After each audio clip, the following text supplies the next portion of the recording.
मोर ना तापस कुमार पल्हार, घर भद्रक पालिया। मु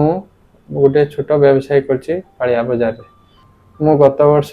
बाइक रे पड़ी एक्सीडेंट माने हाथ पछ कांध हाथ भांगीगला परे मु भुवनेश्वर आसिली। आसिकी भुवनेश्वर गोटे डॉक्टर पाखरे कंसल्ट कली सनशाइन रे। सनशाइन ऑपरेशन होगी फ्लैट पड़ा।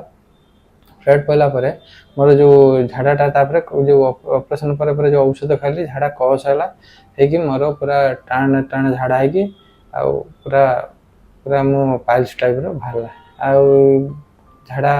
गला मु बहुत कष्ट पाऊनी पूरा झाड़ार पशिगला आसला पूरा पेन दिन मान भी होता पूरा मांस टिके गोटे बाहर को बाहरला पुणी मत नागिला बहुत कष्ट पाऊली। तापर मु भद्रक गोटे डॉक्टर पाखे देखली एलोपैथी डॉक्टर सी मत देखिकी कहले एटा फिसला टाइप रही तुम तुम मेडिसिन खाओ 15 दिन तापर कौन हम देखिए भल ना ऑपरेशन हम मत कहले 15 दिन खंडे मु औषध खाइली किंतु किसी रिजल्ट पाइलिनी। आमर गोटे बंधु से यही पाइल्स रे आमर पुष्पा क्लिनिक रे से भल होती मत कहले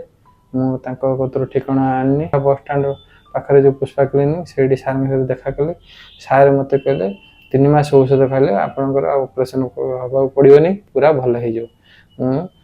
सार सहित कंटाक्ट करके औषध नहीं बर्तमान गोटे मस खाइला पूरा मोर बहुत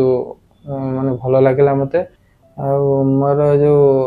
माने मेडिसिन खाइला मोर झाड़ा जो बिंधा बिंधी कमीगला झाड़ा जो टाण होता से भी कमीगला झाड़ा नरम होगी मोर आउ